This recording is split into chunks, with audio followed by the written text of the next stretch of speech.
Encantado de veros aquí en Nájera, que también ya he estado bastantes veces y también hemos participado en la fiesta ahí del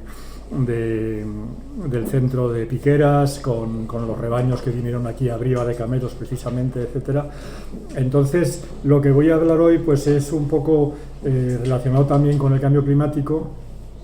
y con varias de las cosas que se han expuesto ya, pero de una forma, en un contexto más general, ¿no? Entonces, una de las imágenes que me gusta a mí comenzar es esta imagen de la Europa occidental hace 20.000 años. Esto es un estudio que hicieron los equipos de nucleares, no sé por qué, habían un trabajo sobre energía nuclear, venía esta imagen de ordenador y me pareció muy importante para que nos diéramos cuenta que algo que olvidamos continua y permanentemente, y que es la importancia de la península ibérica en el contexto europeo. Si os fijáis un poco, hace 20.000, 15.000 años, hasta que empezó la deglaciación, el deshielo del Ártico, las únicas zonas habitables de Europa eran precisamente la península ibérica, las únicas zonas grandes, un poquito la costa occidental francesa, la cordillera cantábrica, que es donde está precisamente toda nuestra maravilloso patrimonio de pinturas rupestres paleolíticas, pero sobre todo las cuencas bajas del Tajo, del Guadiana y del Guadalquivir, ¿no? Junto con toda la costa mediterránea. La imagen no es que esté deformada, sino que las zonas costeras en aquella época eran muchísimo más grandes, donde pastaban los mamut o los bisontes o los renos. Sí. Es que me parece que no has pasado la imagen. O sea, no vemos la derecha. Ya, hay que no sé darle. por qué. Ahí, ¿vale? Vale, sí. Muy bien. Gracias. No, que como os decía, que no es que esté la imagen deformada, sino que en aquel momento, hasta hace 15.000, 12.000 años, el nivel del mar estaba 150 metros más bajo que la actualidad, con lo cual las plataformas costeras eran inmensas. Por ejemplo, los cazadores de bisontes o de caballos o de renos de Altamira pues podían ir casi andando hasta Escocia detrás de los rebaños en verano, e incluso llegar a América. Hay restos ya de esta época en la zona de Boston y por ahí que revelan que había ya un contacto de la península ibérica en aquellos años con Norteamérica. Os fijáis que Córcega y Cerdeña estaban todavía unidas, Mallorca y Menorca también, etcétera, ¿no? Pero lo importante es eso, resaltar que hace 12.000, 15.000 años, donde realmente podía vivir gente de una forma permanente, aunque fueran nómadas, era en nuestra península. Porque, como veis, la península itálica o la península de los Balcanes es que no tenían prácticamente tierras que no se quedaran heladas durante el invierno. Tener en cuenta que ya en aquella época el calor de la corriente del Golfo, que ya se empezó a formar cuando se juntaron las dos Américas a través de Panamá, hizo que aquí se deshelara la península 5.000 años antes, mientras que el deshielo de los Alpes y de los Balcanes y de todos los macizos europeos aisló por completo a todo el este de Europa. Eso hace que hace 10.000 años, en esa región inmensa cubierta por 3.000 metros de hielo, lo que es ahora la Europa central, no hubiera ni animales, ni plantas, ni prácticamente personas, y que todo ello emigrara de la península ibérica hace 15.000, 10.000 años, con la desglaciación, primero hasta Irlanda, que se aisló hace 8.000 años del continente, Inglaterra hace 6.000, y toda la fauna, por ejemplo, de osos, de los grandes bosques de pinos, de abedules, etcétera, de hayedos de Europa, son de origen ibérico. O sea, que eso es un concepto que debemos de tener, ya que los españoles somos siempre tan retraídos y tan pensando que todo lo bueno viene de fuera, y realmente la gran reserva ecológica y cultural del Neolítico, donde se domesticó la bellota, la encina, la dehesa de encina, antes del Neolítico, procede precisamente del suroeste peninsular, donde están los grandes dólmenes en Italia, en Portugal, en el sur de España, en Antequera, por ejemplo, que es una de las grandes culturas de la antigüedad, etcétera, ¿no? Luego, lo que ya os ha comentado, todo el Neolítico viene del Cuarto Creciente, de las montañas de Zagros entre Irán e Irak, que se extienden luego hacia Anatolia. Pero también esto del Neolítico está muy relacionado con el cambio climático, porque fijaros que hace 7.000 años el deshielo de Norteamérica rompe los grandes lagos, que los grandes lagos donde nacía antes el Mississippi eran los grandes glaciares, y por eso están la depresión que del peso del hielo había hundido los grandes lagos de Norteamérica, que exploraron ya nuestros españoles en el siglo XVI, y la península de Labrador constituía, enfrente de Groenlandia y de Terranova, una gran barrera de hielo que impedía desaguar a los grandes lagos de Norteamérica. Pero hace 7.500 años se revienta esa barrera de la península de Labrador y sube el nivel del mar 5 metros en todo el planeta, súbitamente, en poquísimo tiempo. Y es lo que es el diluvio universal, que es recogido por la Biblia, que hace que se inunde el Mar Negro, que era un lago, y ahí precisamente hace 7.500 años, 8.000 años, es donde se había desarrollado ya en torno al Mar Negro la gran cultura pastoril de Anatolia y del sur de Europa y del Cáucaso. Esa gente tiene que emigrar, y emigra por el Danubio, las flechas de arriba, por el norte de África, la flecha de abajo, pero sobre todo por la ruta mediterránea, que es Chipre, Creta, Sicilia, Córcega y Cerdeña, y las Islas Baleares hasta el Valle del Ebro. Esto es muy importante porque esa transhumancia mediterránea, marina prácticamente, fue muchísimo más rápida que las continentales de África y de Europa, y aquí comenzó, por eso, hace ya 7.500 años, la domesticación procedente de Anatolia.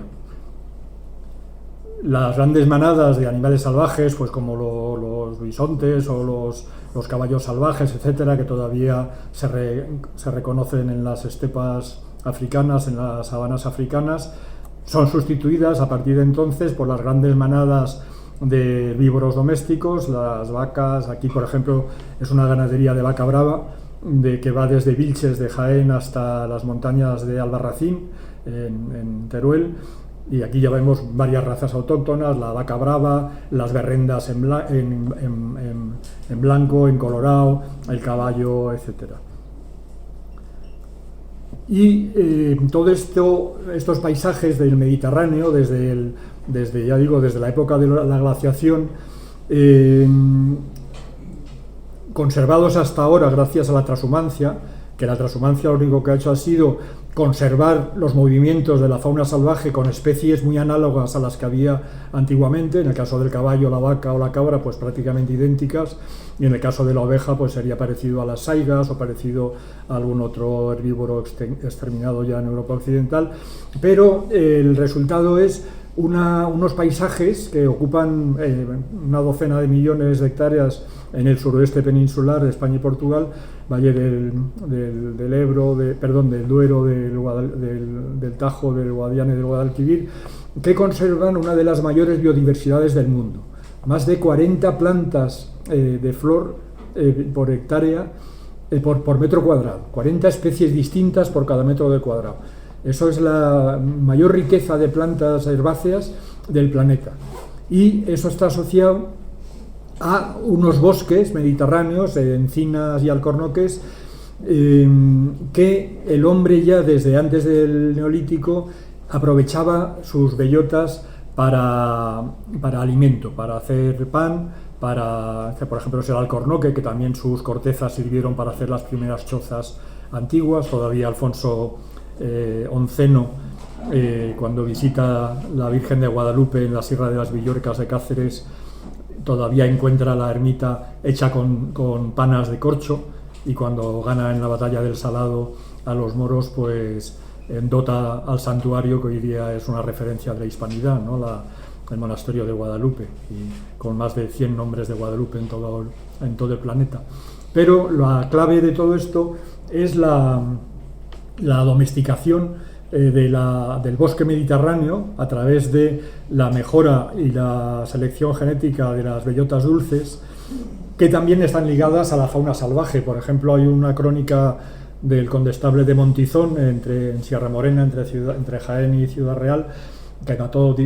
decía que había matado 100 osos en su vida, y escribió una crónica sobre las costumbres del oso, y decía: es tan goloso que solo come las bellotas más dulces de las encinas, con lo cual los vecinos de los pueblos solo recogen bellotas de aquellas encinas que por la noche ha destrozado el oso, porque el oso lo que hacía era romper las ramas de las encinas para no tenerse que subir, y cuando los vecinos veían que habían comido el oso de aquellas encinas, eran las bellotas que seleccionaban. Esos encinares son un poco, pues, la base ahora mismo de la gran cultura del cerdo ibérico, que también se remonta antes del Neolítico prácticamente. Los pueblos ibéricos eran sobre todo amantes del cerdo. También se discute incluso si el cerdo fue domesticado por primera vez en la península ibérica, y ahí tenemos esos berracos de las culturas celtas, que orlan todavía todas las cañadas y los cordeles, como ya dijo un arquitecto de Plasencia en 1888, que ya hizo un primer mapa. 1888, acordaros, hizo el primer mapa de las cañadas en España, ligándolas a las esculturas de berracos y osos de los betones, desde Segovia a toda Portugal, etc. Y incluso se decía que si las figuras eran de osos y de jabalís, eran tierras peligrosas para los trashumantes, pero si eran de cerdos o de bueyes, como los toros de Guisando, por ejemplo, eran zonas amables donde no había ningún peligro para los trashumantes. O sea que también, uniéndonos a la charla del principio, había un mensaje en las rocas de granito de hace 5.000 años que indicaban ya la... Pero en esta foto quiero resaltar una cosa, que es lo que me hizo a mí dedicarme, en lugar de la fauna salvaje, a la transhumancia. Y es que estos encinares preciosos de toda España, del sur de Salamanca, de Extremadura, de Andalucía, de La Mancha, si los veis, parecen una maravilla de conservación y un paisaje espectacular, lleno de grullas y de ave frías en invierno, de pájaros, en verano de oropéndolas, de rabilargos. Pero yo llevaba ya, como ha dicho María Pía, yo empecé a trabajar en temas de fauna amenazada desde el año 66, ¿no? Que tenía yo ya en aquella época 20 años, que es cuando acabé el preu.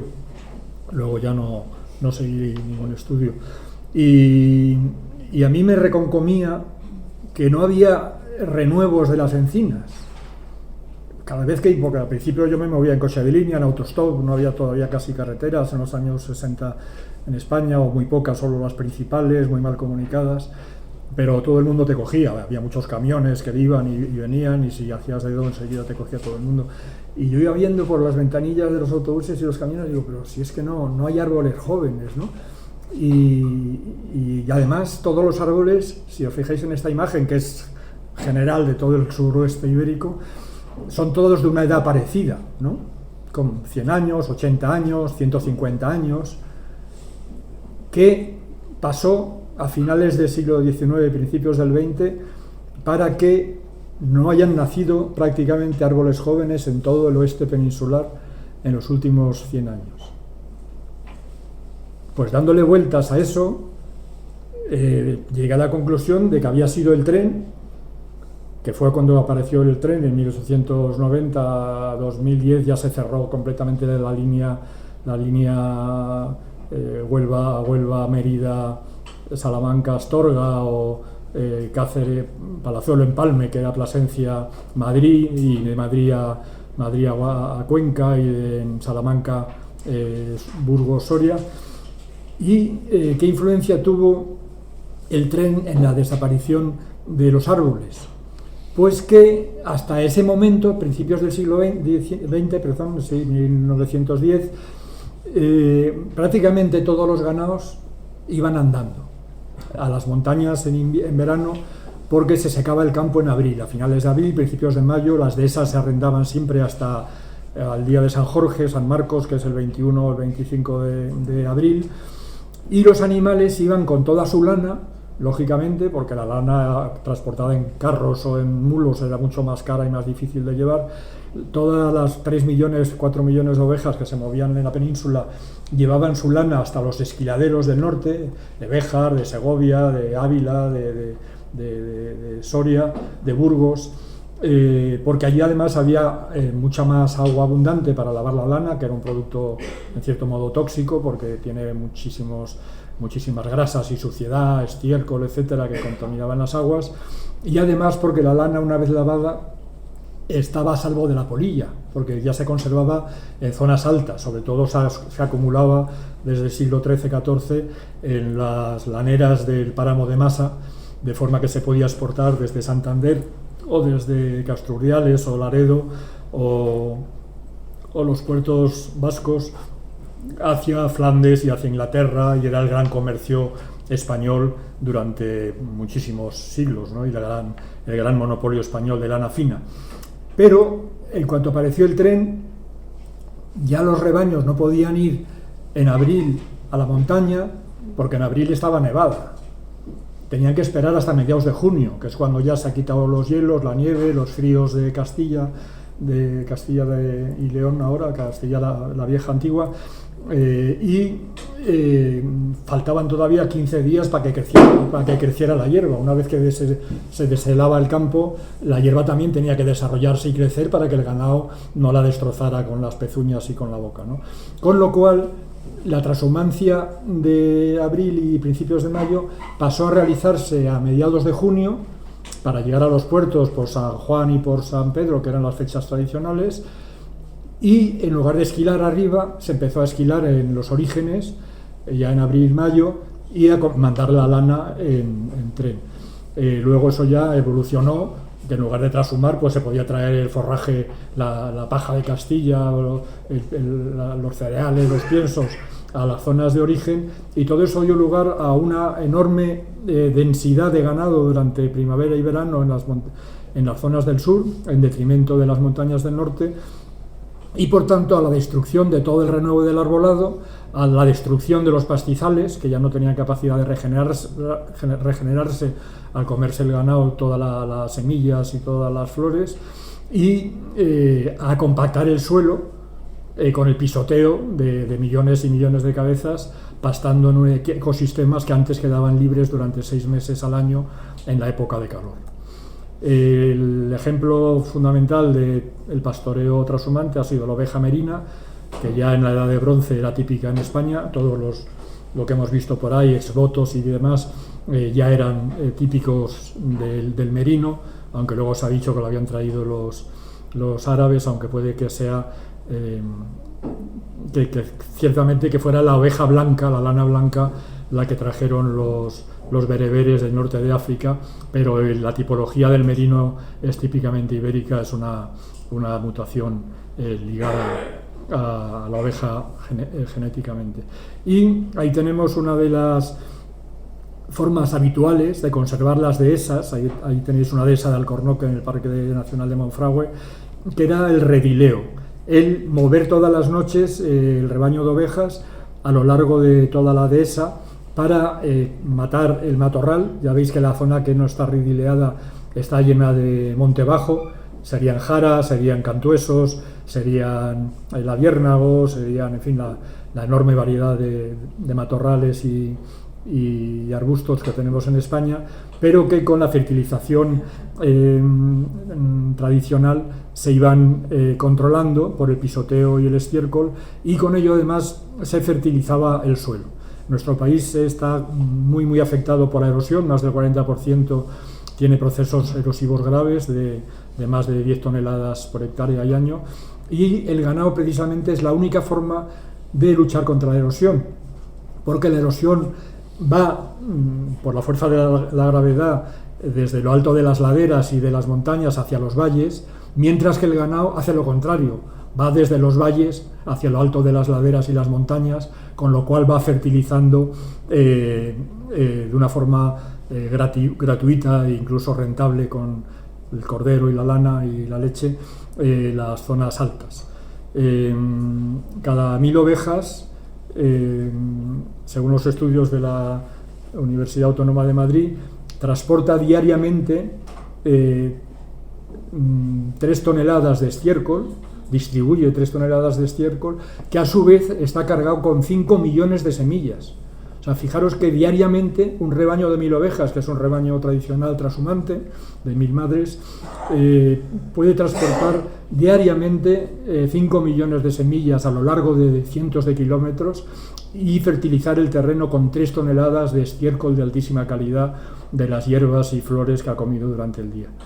Aquí tenemos la tradición que todavía se renueva en Tolbaños, en Viniegra, aquí en la zona de la montaña de La Rioja y de Burgos y de Soria, de la llegada de los pastores, del lavado de la lana, una cultura inmaterial importantísima que cada vez tiene más pujanza y que el Ministerio de Cultura pues tiene la obligación de conservar y de fomentar. Y ahí tenemos la Red Nacional de Vías Pecuarias, que son 125.000 kilómetros que unen todo el territorio nacional, con 400.000 hectáreas de superficie, en muy buenas condiciones de conservación, a pesar de los críticos que dicen que están perdidas, que no se puede pasar por ellas, etcétera. Nosotros en estos casi 30 años que yo me he dedicado a recuperar la transhumancia, hemos recorrido 100.000 kilómetros, todas las cañadas principales, menos la Soriana Oriental, y con 500.000 de cabezas de ovejas, de cabras, de vacas, de caballos, colaborando con 50 pastores trashumantes a los que financiábamos los arriendos de los pastos, todos los materiales que necesitaban para modernizar sus explotaciones, como rediles eléctricos, baterías solares para las redes eléctricas, teléfonos móviles que en aquella época se consideraba que eran un patrimonio de los millonarios y de los banqueros, y desde el año 94 se los facilitamos a todos los pastores trashumantes con baterías solares para recargarlo. Y ahí tenéis las 6 grandes zonas de verano de los pastores. Una, la cordillera cantábrica, desde el País Vasco hasta Portugal, hasta la zona de Sanabria, donde suben todavía los churreros de Aliste, Porto de Sanabria. El 2 es donde estamos ahora, el sistema ibérico, Rioja, Burgos, Soria. El 3, la zona de Albacete, Teruel, Guadalajara, Cuenca, la serranía de Cuenca y los montes universales. La 4, el Pirineo, donde también se está recuperando muchísimo la transhumancia, desde Huesca, de Navarra, de Lérida, etc. La 5 es la zona de Gredos, donde precisamente es la transhumancia de las negras avileñas de Alonso de Valdueza y demás, que ahora veremos. Y la 6, que las he puesto separadas porque no sabíamos en el ordenador cómo hacer una elipse que cogiera las 2 zonas de la Sierra de Segura y Cazorla y la Sierra Nevada, que es la gran transhumancia todavía de Jaén, de Granada, de Albacete, de Murcia, de Alicante. Bueno,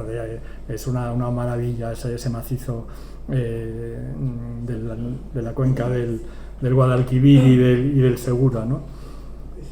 Y estas son las vacas de Valdueza, que no puede venir pasado mañana, que trashuman desde la frontera de Portugal, desde Alburquerque hasta la Sierra de Gredos. Ellas por su cuenta, si no andas listo y le pones los campanos de mudá pronto, pues cuando llegas a la dehesa por la mañana se han marchado ya ellas solas. Aquí las veis cruzando el Tietar que no es que no haya puente, pero es que así se bañan y beben agua, que en los puentes no hay agua. Y cuando llegan ya a las montañas del Puerto del Pico, en la provincia de Ávila, y se celebra allí una gran fiesta todos los años, el día de San Pedro, o una semana antes, dependiendo de las fechas, para celebrar la llegada de las vacas avileñas, que hasta hace poco todavía se movían 6.000 vacas avileñas entre Mérida y Ávila, ¿no? Pero la gran transhumancia, por supuesto, era la de ovejas, y cuando yo empecé este proyecto en el año 92, coincidiendo con la cumbre de Río de Janeiro, que va a coincidir con la cumbre del clima ahora del mes de diciembre en Madrid, nadie apostaba porque la transhumancia a larga distancia y con grandes rebaños fuera viable. ¿Por qué con grandes rebaños? Porque para que la transhumancia pueda realizarse en condiciones óptimas, siempre hacen falta 4 pastores y una persona de apoyo. Una persona delante, que es el mansero que veis aquí, que es en este caso Florencio Salgado de Cabeza Bellosa, de la zona de Plasencia, zona de cabreros, que había 60.000 cabras en Cabeza Bellosa todavía el siglo pasado, que ahora no queda nadie, porque lo de los cabreros ha sido un genocidio terrible que se ha producido durante los últimos 30 años por parte de las autoridades españolas, ¿no? Prohibiéndoles vender sus quesos, ordeñar, matándoles pastorías completas por miedo a la tuberculosis, que luego se veía que eran siempre falsos positivos, etcétera. Pero el hecho es que para transhumar hacen falta como mínimo 4 pastores, uno de apoyo, como he dicho. Como hoy día la rentabilidad del pastoreo se cifra en 500 o 600 ovejas por familia, pues si juntamos 4 familias, estamos hablando ya de 2.500 hasta 3.000 cabezas, ¿no? Y por tanto la transhumancia, que se consideraba residual y que en caso de que hubiera algo serían muy pocos rebaños y muy poca gente, con lo cual querían quitar las cañadas de la anchura de 90 varas, reducirla a 4 o 5 metros, porque total era para paseos turísticos o culturales y no tenía ningún interés desde el punto de vista transhumante y ganadero. Pero sin embargo, desde ese momento, desde el año 92, planteamos el proyecto a Bruselas para recuperar la gran transhumancia, con rebaños de 3.000 cabezas, 2.000 cabezas y a larga distancia andando por las cañadas, lo que también se consideraba imposible porque las cañadas estaban sin utilizar durante los últimos 50 años. Todo el mundo cuenta que ha sido transhumante, pero iban en tren o en camión, andando prácticamente desde los años 40, no ha ido nadie atravesando las cañadas de punto a punto. Otro aspecto fundamental era colaborar con familias completas, precisamente para garantizar el relevo generacional, que vinieran familias. Aquí está Enrique, está Sonia con sus niños, que son ellos dos son de Guadalaviar, de Teruel, aunque lo habitual es que ellas sean de Andalucía, de Vilches, de la Carolina, y ellos de Teruel. Casi todos los primos y demás que tienen, la única pareja autóctona de Guadalaviar es esta, y además lo tuvieron en secreto hasta el último día, ¿no? Y entonces estas transhumancias con 3.000 cabezas, que son las habituales entre Teruel y Jaén, pues han sido precisamente la gran demostración de que la transhumancia es rentable, que con muy poco apoyo, en este caso redes eléctricas, tiendas de campaña, pastores de células fotoeléctricas, teléfonos móviles, etcétera, que además ahora mismo ya con el sistema SIGPAC de Google pues puedes ver las cañadas metro a metro prácticamente en toda España. Pues eso ha sido la gran revolución que ha hecho que hoy día pues haya más de 100 familias transhumantes, cuando antes no había ninguna que fuera por las cañadas. Esta es la cañada leonesa oriental, que es la que hacemos más a menudo, porque es la que une los picos de Europa con Extremadura. Este es el castillo de Coca, donde el pueblo natal del último gran emperador romano, de Teodosio, ¿no? Y aquí está a vuestra izquierda Juan Miguel Díaz, que es un pastor extremeño pero recriado en León, y su hija Claudia, la secretaria de nuestra asociación, Mariti, con su hijo Nicolás. Y estos niños pues pasan todo el verano con nosotros en la alta montaña, con todos los niños de los pueblos vecinos. Ahí veis la montaña del Espigüete, de casi 2.500 metros entre León y Palencia. Veis la red eléctrica con la que encerramos los ganados cada noche en diferentes sitios, y las teleras, en este caso para guardar los cabritos mientras las cabras están pasando en la montaña, porque aprovechamos también para hacer leche, hacer quesos, etc. Y aquí están Nicolás y Claudia llevando el rebaño como dos mayorales por las cañadas. Aquí también tenemos en Riva de Cameros, que vais a visitar, a uno de los antiguos pastores trashumantes con su nieta, con su traje regional.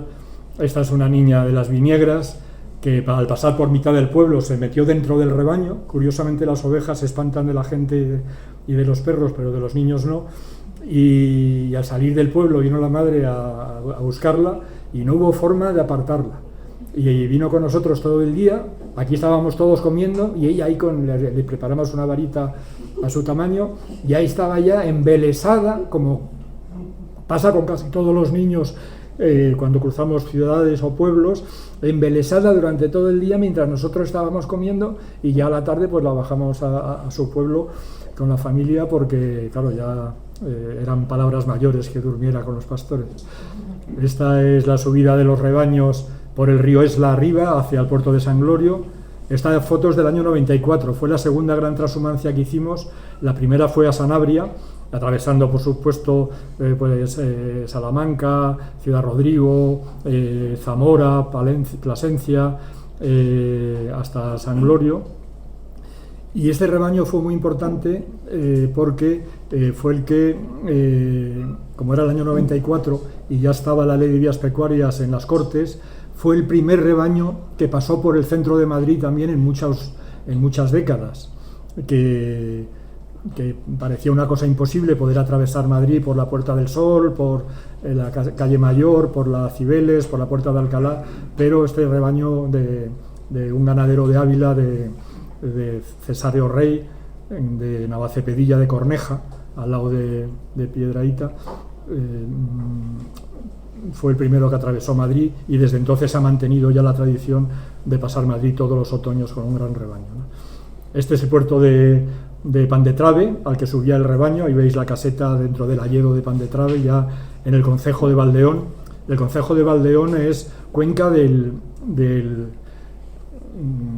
Deva, cuenca de la cordillera cantábrica ya, o sea, este río va a desembocar, es el Cares, que es uno de los ríos más bonitos, más famosos de España por los salmones, va a desembocar cerca de San Vicente de la Barquera, en Unquera, en Ribadedeva, en el límite de Asturias con Cantabria. Y fijaros que un rebaño transhumante como este de Cesáreo Rey, este ya fue uno nuestro, ahí veis nuestro símbolo, transhumancia y naturaleza, porque con Cesáreo solo trabajamos hasta el año 96, porque el proyecto LIFE que nos financiaba era 4 años. Y fijaros que saliendo de La Serena o de la zona de Mérida, atravesamos prácticamente todos los grandes ríos de España, ¿no? El Guadiana, el Tajo, el Duero, en este caso el Esla y el Cares. Bueno, ahí veis por supuesto los mastines, que son los que defienden el ganado durante el verano de los lobos y los osos. En 30 años prácticamente no hemos tenido nunca ningún problema con los lobos, a pesar de haber ido siempre a las mejores zonas loberas de España, como Sanabria, Sierra de la Culebra,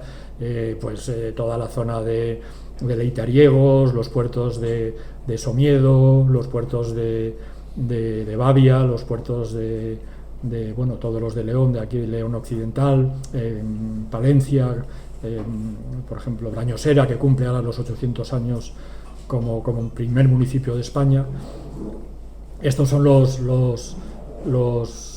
lagos de Saliencia en la reserva de Somiedo. También veis ahí el burrito, los mastines, en fin, toda la estructura imprescindible para hacer la transhumancia. La huida ya cuando cae la gran nevada. Este es Ismael, uno de los pastores más famosos de Guadalaviar, porque ha tenido un blog desde los principios de la era tecnológica. Y estos son los pasos por Madrid, por la Puerta de Alcalá, y veis las cabras retintas extremeñas, las merinas, ahí veis al pastor Juan Miguel con Nicolás en brazos. Y esta foto la he metido porque este año se cumple un siglo de la primera publicación de La Mesta, de la obra genial de Julius Klein, que se publicó en Washington en 1919. Y llevo todo lo que vamos de este año llamando a todas las puertas del Ministerio de Cultura, del Ministerio de Agricultura, del de Ciencia, de los Cervantes, etcétera, para que conmemoremos el centenario de este libro. Y nadie me ha contestado. A ti personalmente no, pero he escrito al ministro, a la ministra, claro, cuando mandas estas cosas, pero nos queda un mes. O sea que tenemos todavía de aquí a Navidad, para no meternos en las fiestas, para celebrar el centenario de esta obra maestra, ¿no? Un estudio de la economía española desde 1273 a 1836, toda la historia de la Mesta, desde Alfonso X el Sabio hasta Isabel II. Y esto está pasando sin pena ni gloria. Y es la obra en la que se ha basado todo lo que se ha escrito posteriormente sobre la transhumancia, que era prácticamente desconocida a nivel literario, ¿no? ¿Está traducido? Sí. Claro, lo ha publicado en el año... Yo tengo una edición del año 92, debe ser, 87 o así, sí. La Mesta de Julius Klein, una obra maestra, además nos pone por las nubes, de que era la primera institución democrática del mundo, que podían votar tanto hombres como mujeres que tuvieran más de 20 ovejas trashumantes, que se hacía por insaculación, metiendo los votos en el saco para que no hubiera ningún tipo de chanchullo ni de pelotazo como los que son ahora habituales, etcétera, ¿no? Bueno, y el niño este que veis aquí, a Nicolás, ahí a hombros del pastor, a hombros de gigante se diría ahora, pues ya le veis aquí, él atravesando Madrid, completamente orgulloso de ser hijo de pastores, atravesando toda la calle de Alcalá. No solo hemos pasado con ovejas también y cabras, sino también incluso con vacas tudancas, un par de años, fantástico ahí. Además, pensábamos que cuando la gente viera ya aparecer estos monstruos por mitad de la calle Mayor, que es una calle estrechita, que iban a salir corriendo, subiéndose a las rejas de las ventanas, como se hacía antes, o metiéndose en los soportales, ¿no? Y es que impertérritos, o sea, 50.000, 100.000, medio millón de madrileños que se juntan cada año a ver pasar nuestros rebaños, y fijaros, o sea, dejándose rozar por los pitones de estas vacas impresionantes, ¿no? Y también recuperamos la tradición ya de 600 años de pagarse 50 maravedís al millar al Ayuntamiento de Madrid cuando pasáramos por los rebaños, ¿no? El año pasado pues fueron ya Mariti, la primera mayorala que entregó los maravedís para reivindicar la figura de la mujer pastora, de la que siempre ha sido importantísima, ¿no? Toda la literatura pastoril española está ligada a las pastoras, la vaquera de la Finojosa, etcétera, etcétera. Y aquí pues entregamos los maravedís con los dos niños de testigos, a Claudia y Nicolás, ¿no? Bueno, ahí detrás está ni más ni menos que el director general de Medio Ambiente, el director general de Agricultura, etcétera, etcétera, ¿no? Pero que van a los actos, pero luego no mueven realmente nada a favor de los pastores. Y ahora ya hablamos, bueno, esto hasta aquí sería lo del relevo generacional. Hemos ya metido ahí a todos los niños, chicos y chicas de todos los pueblos que están colaborando. Este año hemos tenido más de 8 o 10 voluntarios, siempre parejas, colaborando desde la transhumancia en la estancia en el verano y la transhumancia de otoño. Pero lo que se nos viene ahora es bastante terrible, que es el cambio climático que ya estamos padeciendo, las sequías terribles que hay en todo el suroeste, y este plano, que es un poco la continuación del primero que he puesto, de la glaciación con toda Europa cubierta de hielo y solo la península ibérica en color naranja, habitable por el hombre, pues ahora queda Castilla y León como en color naranja, habitable por el hombre, pero el resto con un 50 menos de pluviosidad, con unas sequías que van a ser pavorosas a partir de ya. Llevamos ya 4 o 6 años de sequías terribles, con lluvias torrenciales, porque no es que vaya a llover menos, es que va a llover lo mismo, pero de golpe, ¿no? 100 litros por metro cuadrado en una hora, como las inundaciones de Levante o de Cataluña del último mes. Y por tanto, aquí se plantea la necesidad o la alternativa de que solo el pastoreo trashumante va a poder adaptarse a esta situación, porque el pastoreo trashumante puede aprovechar los recursos pastables y las rastrojeras y todos los cultivos que se van a destruir de regadío con el cambio climático, o los viñedos que no van a dar fruto, etcétera, y, como siempre han hecho los pastores, aprovechar las derrotas de las mieses, que se decía, ¿no? Las derrotas, como si dijéramos, de la civilización agrícola. Aquí tenemos el riesgo de desertificación en España, muy alto, que es el que equivale en rojo a más de 10 toneladas de suelo por hectárea, alto, que coge prácticamente todo el este y el sur peninsular, medio, que coge toda la península, y desertificación que solo se puede compensar con el estiércol gratuito de los rebaños trashumantes. Si 1000 ovejas llevan 3 toneladas diarias de estiércol contra la fuerza de la gravedad desde los valles a las cumbres, ¿qué no podemos hacer con los 3 millones tradicionales de ovejas trashumantes que hemos tenido en España, y que equivaldrían a volver a llenar la España vaciada de pastores de cabras, de ovejas, vendedores de quesos, de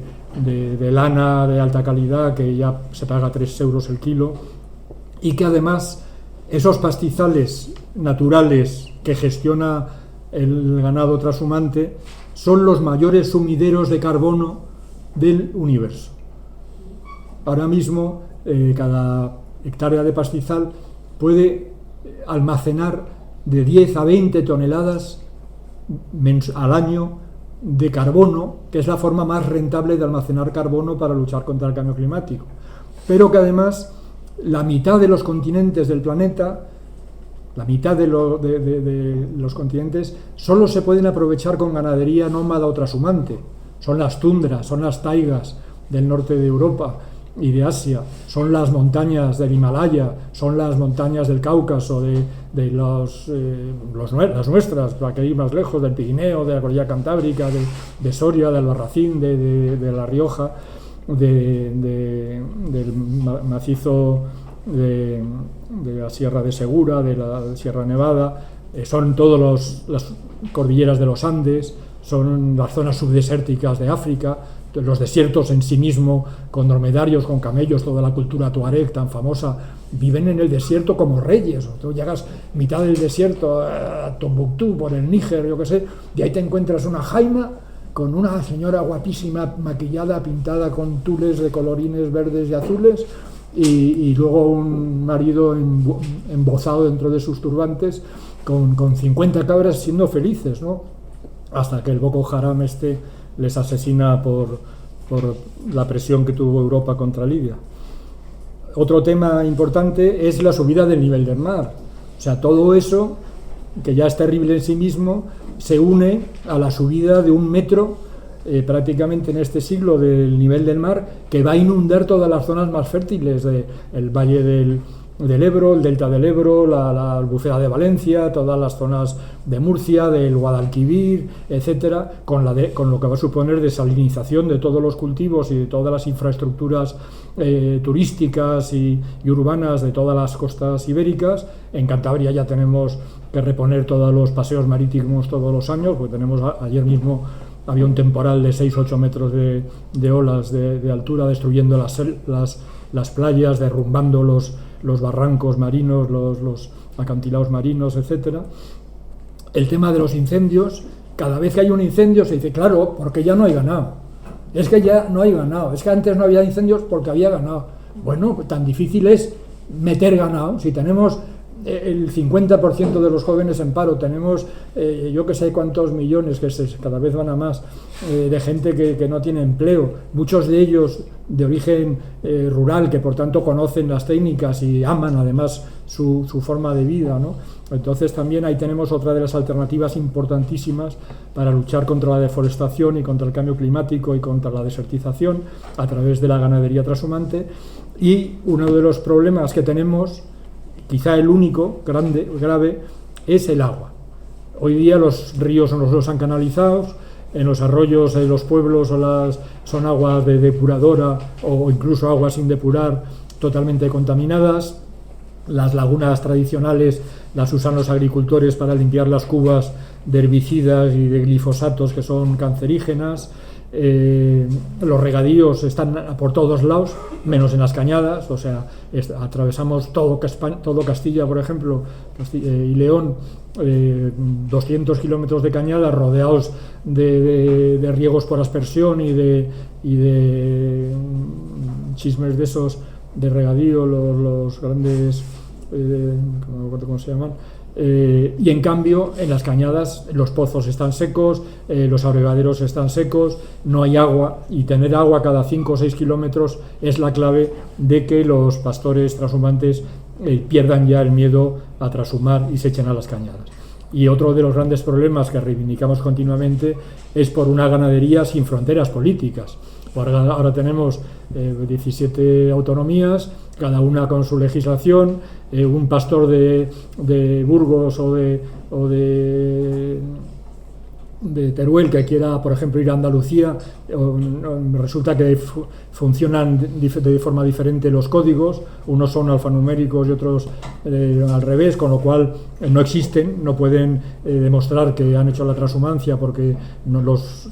códigos son incompatibles entre las comunidades autónomas, y no digamos ya si vas al Reino de Valencia y resulta que te contestan en catalán, con lo cual el pobre señor de Albacete o de Teruel pues se queda sin saber a qué es lo que le han contestado. Así que esto era más o menos lo que os quería decir, que el futuro sí vemos que es positivo, porque como os digo, la España vaciada y la España seca, que cada vez va a ser más abandonada por los cultivos y los aprovechamientos tradicionales, su única alternativa es la ganadería extensiva, y dentro de la extensiva la trashumante, que es la que puede adaptarse totalmente con el plazo de pocos días o de pocas semanas a moverse libremente por el territorio nacional, siempre y cuando se hayan conservado y habilitado las cañadas bien señalizadas y con abrevaderos cada 6 kilómetros. Muchas gracias.